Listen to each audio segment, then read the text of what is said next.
Hello, everybody, and welcome back to the PB Political Podcast. I'm Eshan Pokhrel, My name is Cameron Cummings. and today we're doing presidential debate preview, I guess. Tonight is the first, or second, second presidential debate, although it's the first time. It's the first, Sean. We'll say the first. Biden doesn't count. Biden doesn't count. Technically, Biden. This will be Trump's second. Kamala's first. Yes, so this will be the first Harris v. Trump debate. Apparently, this is the first time that they've met, or they will meet. They haven't actually seen each other before. Yeah, apparently not. That's what Kamala Harris said, which is a little surprising to me. But I guess, I don't know when they've never been like. I guess they don't have to be in the same room, but like they've never been like within earshot of each other ever. I guess, I don't know. You would think so because she was in the Senate when Trump was president. You'd think they'd probably have crossed paths at least once, but supposedly they've never met. But they will meet tomorrow. For context, we're recording this Monday night, so late recording here as we try to get this out before the debate itself. So a little bit about the debate real quick, just the details. It's tomorrow, September 10th, today, if you're listening right now, in Philadelphia, Pennsylvania. It's being hosted at 8 p.m. tonight, Central Time, so 9 p.m. Eastern. And it's moderated by David Muir and Lindsay Davis of ABC News. So that's the background of the debate. And one more thing of context before we get into, I guess, your thoughts and my thoughts. 4 years ago at this point, President Biden led the national average in polling by 7.5 points, which is actually an insanely large number. In 2016, Hillary Clinton led against President Trump by 2.7. Not as big as I thought it was back then, but now it's just showing how tight of a race this is. Harris Have you leads. seen the new election map where they said it could be 269? Yeah, we'll get to that. We'll They get to said a it's a little bit of that. possibility now. Yeah, and then just to end that point, Harris is leading by 1.9 points. So this is the tightest race we've seen in a long time. And yeah, every single election map, the electoral map that I released for PB Political has Harris just winning currently because of the tilts, like the states. I believe it's Pennsylvania, Wisconsin, and Arizona are tilt for Harris. But if you flip those or you change the way that they're ordered, you could be sitting at a 269 tie. Very close election. Honestly, this election was going to be so boring. And then Biden dropped definitely the worst debate performance in American history at that level. Whoa. Worse.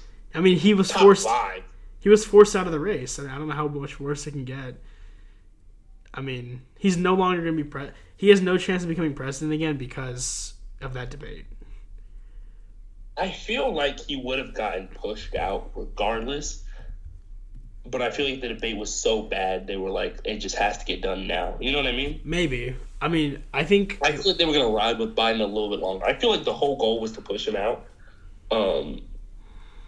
But I definitely feel like they were going to ride with him a little bit longer than they did. But I feel like the debate was so bad and such a massive punch in the gut that they just had to get rid of him. Well, not get rid of him. Yeah, I mean, maybe. You know, I mean, they politely asked him to step down. It'll be interesting in 20, maybe even less, when people start coming out with the staffers start talking about what happened and the aides. Yeah. That would be kind of cool because this is a crazy. I mean, it's been a wild.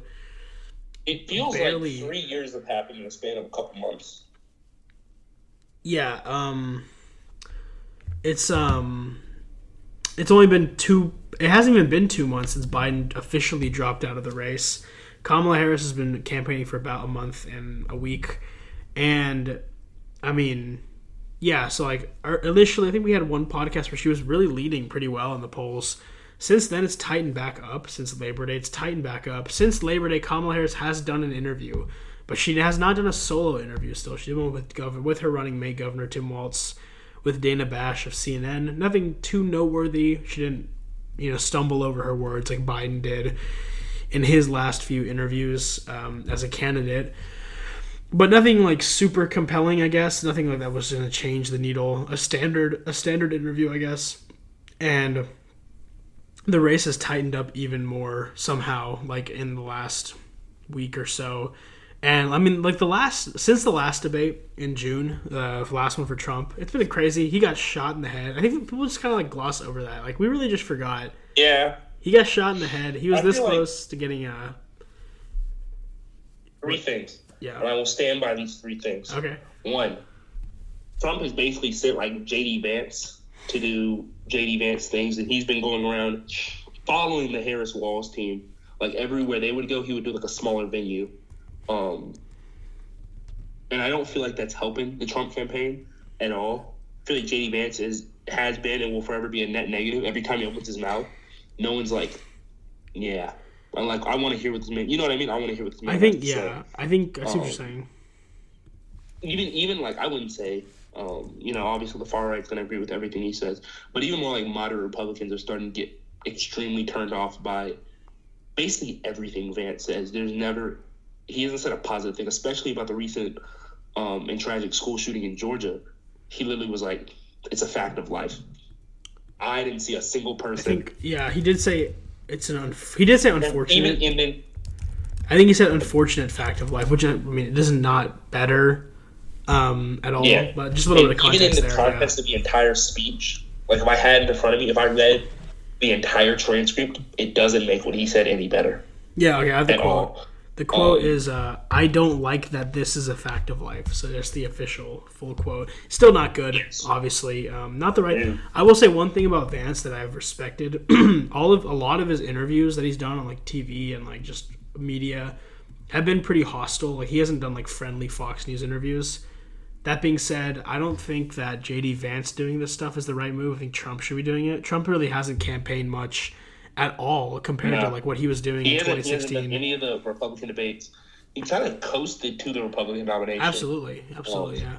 I think this is probably the least campaign we've seen Trump do since he stepped in. And I wonder. I mean, it's probably a combination of factors. I mean, he did get almost killed on national TV, but also just like his age. I mean, he's 78, 77. He's really old. And that's something that really hasn't made much of him. Have you seen him? He'll go on like random tangents. Yeah, but I think he's insulated by the fact that he's always done that. Like he's just always. I mean, his brain's always just been kind of wandering. I don't think it's a good thing because I definitely think it's probably been exacerbated by him being so old. But I do think that that's part of just him being an old, it's kind of just him. That being said, it's not good because he's not campaigning. This debate, like he really took a long time off, like through the DNC. Like he didn't campaign for like 2 weeks at all. He's been sending J.D. Vance out to do the interviews, the hostile interviews that maybe he should be doing. I mean, no one's going to change their mind on if they like Trump or not, but people might change their mind if they're going to vote for Trump. If he goes out there and says some of his actually popular policies, like he was the one that introduced the no tax on tips policy proposal thing that Kamala Harris's campaign has since taken over. Fair enough, because it's a good policy. For people who like that, it's a populist policy. Things like that he should be hammering more, and I mean, he just hasn't. I don't know. They haven't found the strategy for that, I feel like. And it's just been, it's not much of a... I feel like the Harris and Trump team have three things apiece they have to do. One thing with Kamala being a prosecutor is if she can't catch him at all in any like major lies and can like shut it down quickly, crazy sound bites. That's what I think like all debates have come to, is who can get the most sound bites of like attention. You know what I mean? Nobody wants to be slammed over the head with policy. I feel like we should be, but the average person does not want to get bashed over the head with policy ideals. You need those really catchy taglines and clips and sound bites. And if she can catch him in an overt crazy lie, perfect for her. 2, although it's true by metrics, I don't think she should personally go out there and be like, the economy is better than it's ever been before. By metrics, GDP, job growth, true, yes. That is not a false statement at all. But the average American does not feel like that's better with price gouging and everything going up and rent going up, and which is all price gouging of every single field from groceries to landlords just being landlords to an extent. I agree to an extent. Yeah, but yes, to an extent. Like I'm not saying like it's all just price gouging at all. While by metrics of GDP and stuff that's true, I don't think she should come out here and say that. She could probably be like, we've laid the groundwork for a better economy. Here's what I plan to do to make it even better so you, the average American, can see that differently. Something like that. Trump basically has 2 jobs. Like I said, don't get caught in a crazy overt lie. Well, 3. 2, don't say anything crazy like she's a woman or she's black or she can't choose if she's black or Indian. That's nothing. She can't say anything crazy like that, which is hard for him to do. And 3, really all he has to do, like I said, get a soundbite and just bash it over the head. When did you feel better? Now or 4 years ago? Yeah, I think that's exactly the that's all he has to do. And do I feel like that's the best strategy? No, but I feel like the strategy that's going to get the most attention on him. When did you feel better? Now or in 2016? When did you have more money in your pockets? When was rent lower? You had all of this extra money, all that. True. Was it because of the stimulus check? And if somebody says they're voting for Trump for a stimulus check, someone telling them that one more time, I will be body slamming them. If $1,600 can buy you a presidential election, you got other issues. You got other issues, my brother. That's like $3 a day. That is $3 a day will buy you. Hey, I feel like, man, go to the suitcase on your right. Hey, I think that's mostly spot on. I think Trump. So I mean, again, like I said, no one really knows. So everyone knows who Trump is. Most people have an opinion on Trump, especially the key voter demographics. What people don't know, and it's been kind of demonstrated by polling, people don't have a really good idea of who Kamala Harris is, and the support and the opposition to her is very soft right now. It's very malleable. She has a really big opportunity in this debate to really just come through as either a really sensible person, like a pretty typical politician, but someone that I think she has to kind of portray like being past this like crazy 10 years of politics we've had. Really crazy 14 years if you go back to 2010 with the Tea Party wave. That's probably when everything kind of started to not crumble, but like just become like kind of like random and eventually led to the Trump era. So I think that her best shot, maybe this is what her strategy has been, to not do any interviews, just to come out at the debate and just come off as like a very agreeable person across the spectrum. People don't need to necessarily like her, but they just need to respect her, I guess, and just like see that she's like a statesman or stateswoman, I guess. I think that could be the play that they're going for. Now that like I'm thinking about it, makes a little bit more sense than just hiding away and not doing an interview until after the debate. If the debate goes well, then you can do. I think either way you're going to have to do interviews. If the debate goes really well, then you can do interviews and feel free to do them. If the debate goes poorly, you're going to have to catch up and do interviews. So there's not really I think the dam will break on interviews hopefully soon. But I feel like if she does well, like I said in the last podcast, I feel like if she gets the sound bites that she needs, and even if it's a toss-up and everyone's like, oh, I think Trump did this better and Kamala did this better, if they can say that she had a good debate, she will run to every single news station on planet Earth and get on an interview. That's what I feel exactly. Like. If people can have a positive establishment of her, yeah, that's when I feel like, and if she doesn't, I think that's a little weird. But I feel like there's no better time. If you slam on the debate, now you're really on fire. Yeah. And you can't let the fire go out for the next 2 months. Yeah, and then we have to remember that, and this is actually a good segue into a little bit more of the logistics. Early voting has begun. So North Carolina sent out early ballots starting September 6th. So that was, I think, Friday. Last Friday. Yes, Friday. Military personnel and overseas voters will be getting their ballots in less than 2 weeks now. Per federal law, it's 45 days before the election.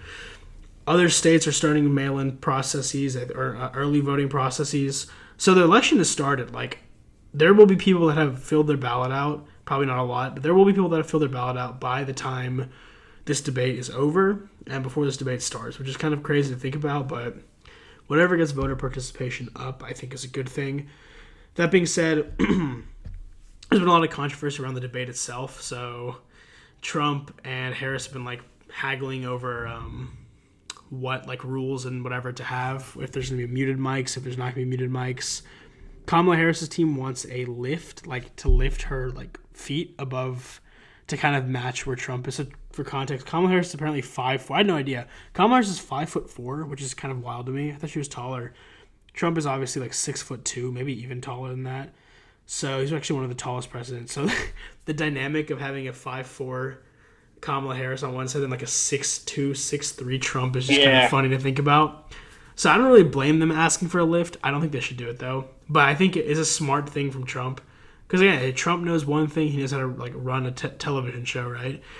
He loves the spotlight. He knows how TV works. If you look at the debate stage and you see 5'4" Kamala Harris and then 6'3" Trump or whatever he is, you're going to be like, oh, this is crazy. It's just kind of wild, you know what I'm saying?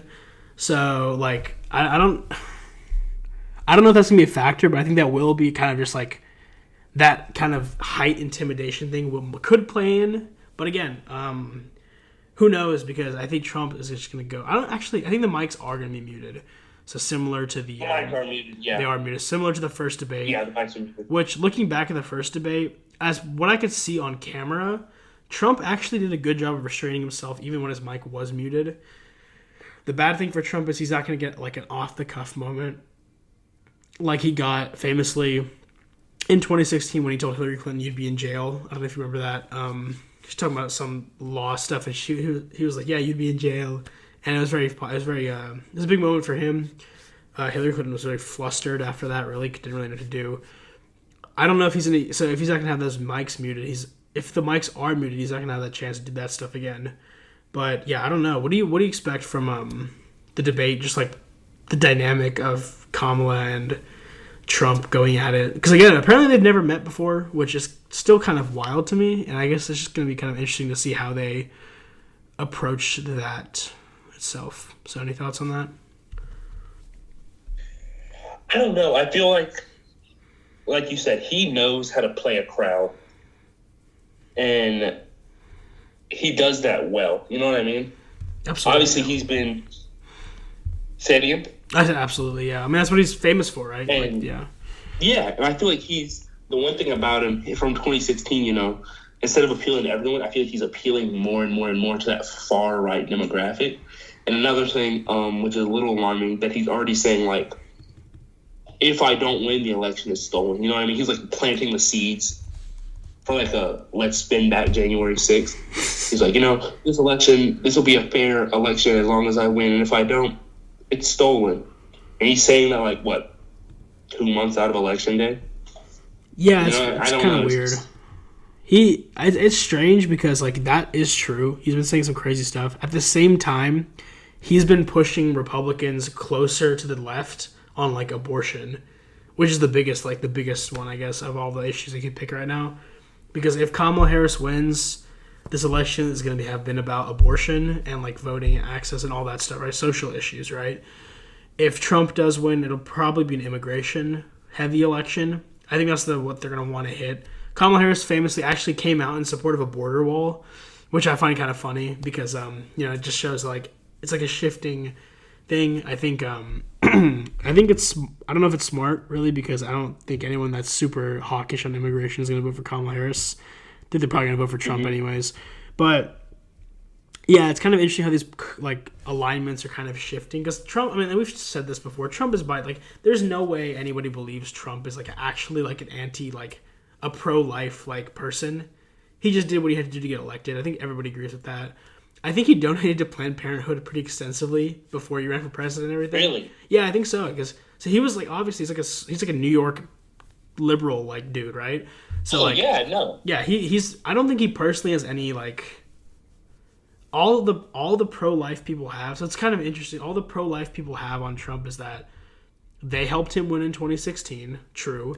He did what they wanted, and now he's kind of treating them like every other interest group, and they're like, what?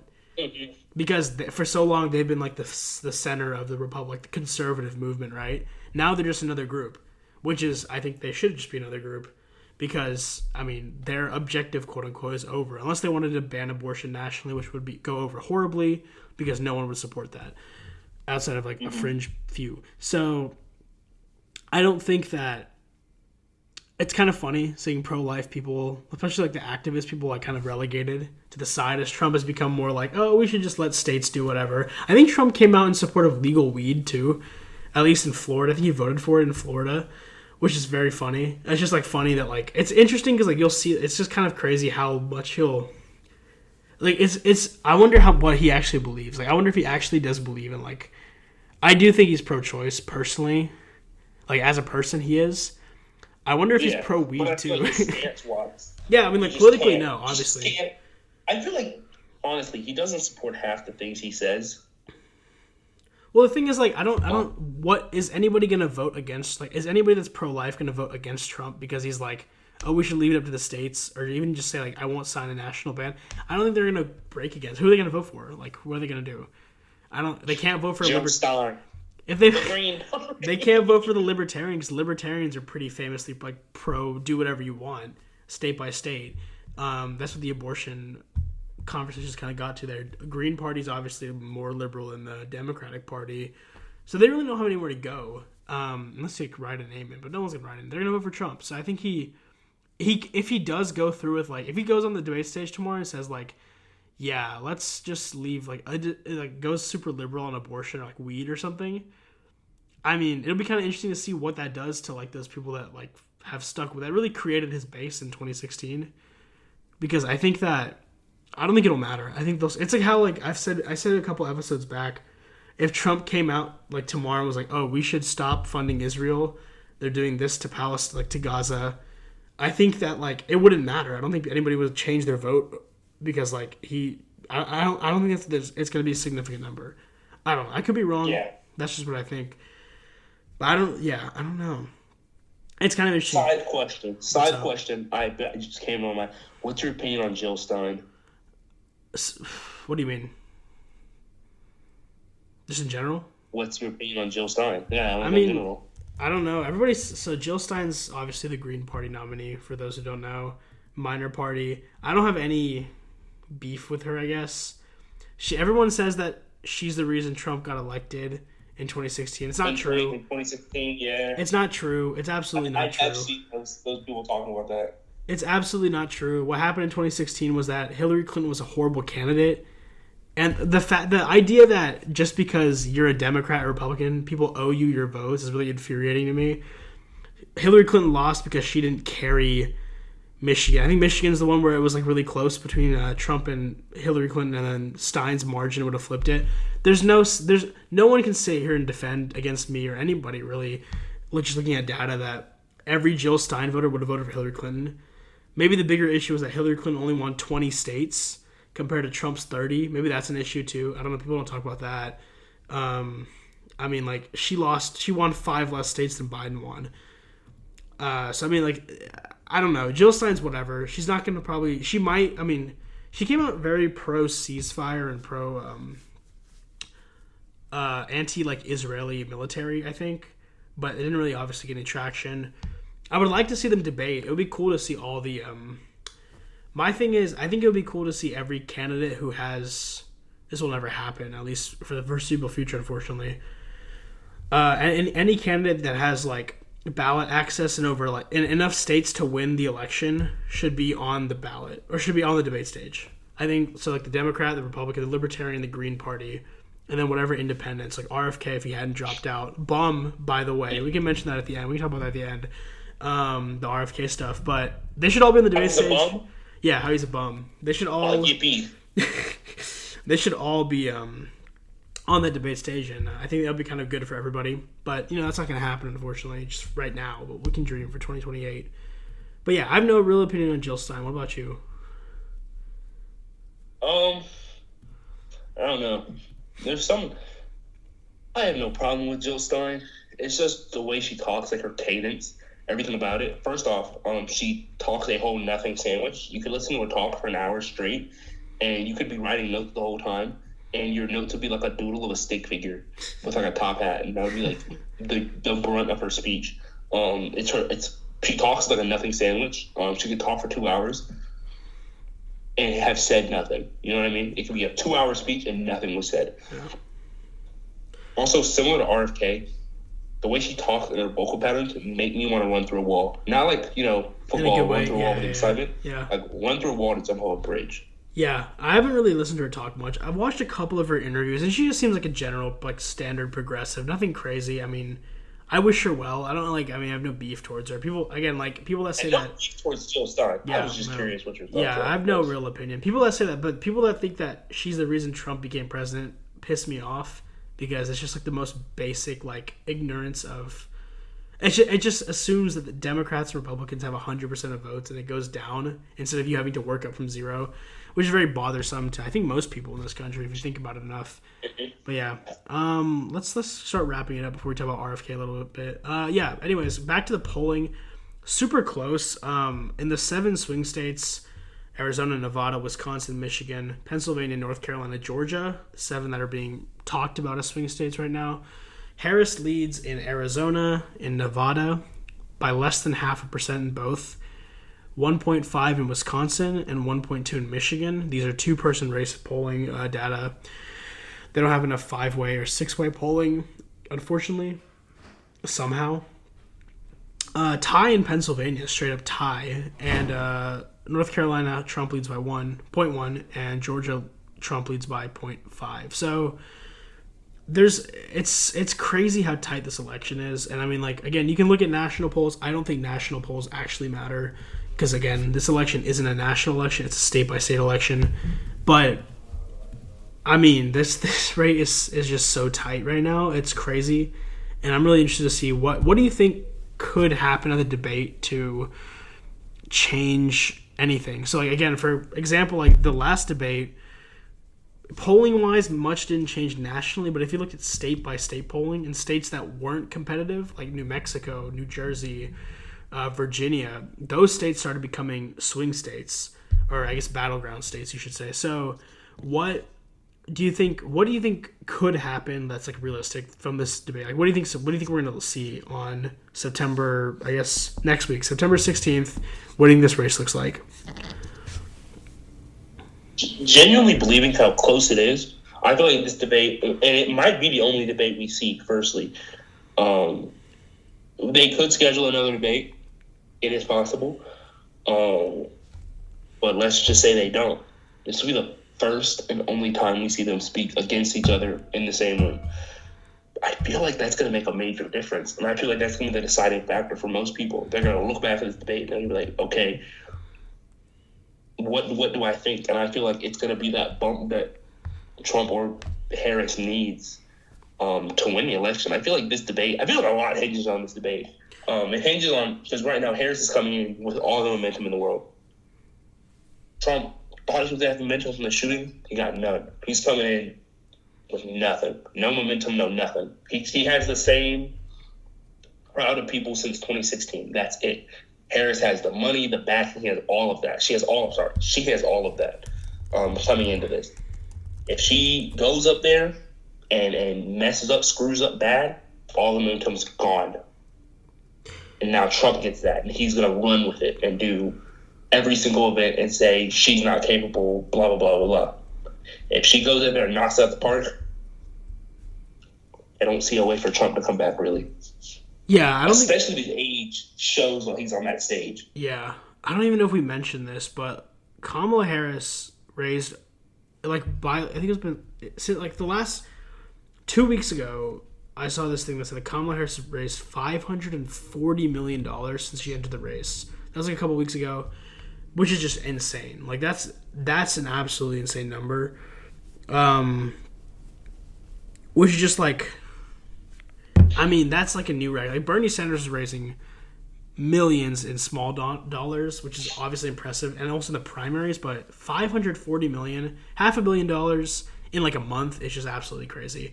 And yeah, like you said, I think that's spot on. I think if Kamala Harris comes out just composed, learns from her mistakes in the last debate she was in, which was just awful, where Tulsi Gabbard absolutely destroyed her. Who actually has endorsed Trump. Tulsi Gabbard's career has been kind of interesting, if y'all know about that, the trajectory there. So if she's learned from her past debate where she just came off as canned and like just didn't seem prepared for like an actual live fire conversation, And Trump's, I mean, probably one of the best debaters we're going to have in a long time. Just the way he debates is so hard to prepare against because you never know what he's going to say, right? He's just so off the cuff and just like, I mean, just funny, frankly. Like, he resonates with the audience really well, obviously. So if she's found a way to combat that, then yeah, I agree. I think that it's going to show people that she's for real. She's not just like a kind of a stand-in for Biden. She's like her own person. If she comes out, I think she should come out and be kind of like, yeah, like you said earlier, yeah, we like respect Biden, but it's like my time. This is what we're gonna do. This is how we're gonna build forward on like the economic vision, whatever. This is how we're gonna move forward, and we're not gonna dwell on the past too much. If she does that, I think it's a good shot because all Trump has really is to dwell on the past. He can talk about what he did 5 years ago with gas prices, and I mean, some of that's kind of disingenuous because I don't think there's any world where that price is going to drop unless you just break the OPEC stranglehold, which is possible, but not likely, especially with Trump. Yeah, I think Harris is in a good position here, but if she does poorly, I mean, if Trump comes out and is just like prime 2016 Trump debating, I think that's going to excite a lot of people that really just want to see a fighter and just see like someone that's like willing to fight for as the president, should be able to like, be a dog, I guess. So honestly, who knows? I have no idea what's gonna happen tomorrow. It's gonna be crazy. And again, that's debate is at. Actually, we'll do that later. We'll talk about RFK real quick, just for like 5 minutes before we get out of here, because RFK. Actually, 5 minutes. RFK Jr. is a bum. Always has, always will be. No further questions, no further statements. That's it. Never liked him. Well, actually, I did like him for about half a millisecond. That's all. Yeah. So for those of you who aren't aware, I think the last podcast we did was right before he dropped out. RFK Jr. has dropped out and endorsed President Trump. He's kept his name on a couple, like most of the ballots in the country. I don't know what's going on. He took the name of all the battleground states. Oh, yeah, most of the ballot. I think Michigan kept him on. A couple states kept him on just because of rules and stuff. North Carolina kept him on, I think. So, yeah. So RFK Jr. is off the ballot. I don't know what he's doing. I mean, I guess I know what he's doing, but like the whole keeping your name on the ballot thing, I subscribed to the RFK emails after he dropped out just to see what's going on there. And he said that it seemed like the plan is, yeah, I'm going to endorse Trump, but we still need to get 5% across nationwide on the ballots. So if you're not in a battleground state, vote for me still. And if you do that, so if you have 5% nationally, I think I might have broken this down last time, 5% nationally unlocks you public access funding. So whatever party you ran under will have public funds in the next election. So that's the only way to really like consistently build a third party at the scale of a Democratic and Republican party.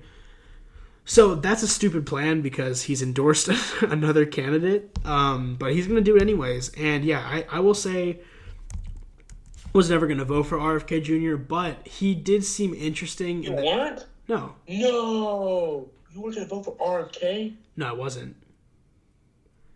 You weren't? Dude, he's like my favorite candidate ever. I bet you had no more statements. No, I just had to come in, man. I just want everyone to know. I hate RFK Jr. Never liked him. Like I said, half a second. That man might be the craziest person to ever hold a microphone. He's worse than Kanye, and I will stand by that. That man said he killed a bear and then buried it in Central Park. Did he kill the bear? I don't even. Unprovoked. He killed that bear. I think why someone. Why would he put the dead bear in his car? Why would he find a fresh dead bear? You're a multi-millionaire, and you're like, oh, I'm gonna eat a. Hey. I'm gonna eat roadkill, basically. I saw some. He killed the bear, and he dumped it in Central Park, and then he willingly told us, unprovoked. Hey, I saw on the internet, on like the New York Times did this thing that said that RFK Jr. sawed the head off a whale and drove it like on the top of his car. A whale, like a whale, like a whale, like the animal. He put the whale and drove it. So apparently, I don't know if that's true, but like the New York Times reported it. I think BBC picked it up. Confirmed it. I don't know what's going on, but yeah, RFK Jr. is kind of a bum just for the fact that I wasn't gonna vote for him or anything. I wasn't really a fan of his, but what I did like was that we could have actually had a genuine third party that could get over 10%.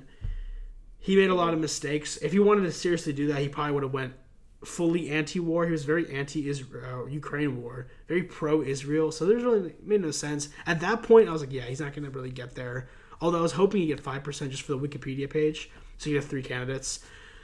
We did not get there. So, yeah, he is a bum, and I'm very sad that that's the trajectory. It's just awkward, like such a random trajectory. If Trump does win... I'm not sad. I'm very happy, actually. I don't think hear his name anymore. Well, I just wanted it for the Wikipedia page, but I think he still campaigns for Trump, which is just an odd thing. I think he supposedly wanted to be the HHS secretary. Again, RFK Jr. is never getting confirmed by the Senate for anything. There's just no way that happens. That's a lie. I will like RFK Jr. if that man is the head of the CIA. Just because I think it'd be funny. That would be funny. I don't know if you could get confirmed. It's it. But I think you have to get confirmed to be CIA director. And again, just no 100%. He wouldn't. But I'm saying if he somehow managed to be a CIA director, that would be hilarious. It would be very funny if he was acting director because he just couldn't get confirmed. I don't know. But yeah, so that's the RFK stuff. Overall, back to the debate. Just I don't know. Final thought. Any final thoughts? I think that it's going to be. Actually, I think it's going to perform above expectations. I don't know if it's a good thing, though. I think it's just going to be very entertaining one way or the other. I don't think we're going to get anything big policy-wise out of it, unless it's from Kamala Harris, who finally posted a policy page on her website. But I'm not expecting too much in the way of policy. I do think it'll be entertaining. I don't think there's going to be much of a change come next week. What about you, Cam? I think that's all I got, really. All right. Well, debate. I think that's everything. All right. Debate preview. We might do a recap. We'll see how it goes. If something crazy happens, we'll probably do a recap. Otherwise, we'll hopefully record next week. It's just been busy with both of our schedules, obviously. Thank you for jumping on at 10 p.m., Cam Trooper. Check out the... Yeah, man. Yeah. She's definitely going to stay up to like 4 o'clock doing homework. Yeah, I'm going to go to sleep. Absolutely not. Check out the first general presidential debate of the year tonight, September 10th, 8 p.m. Central Time on ABC. So thank you all for listening. I'm Eshan Pokhrel. I'm Cameron Cummings. And goodbye.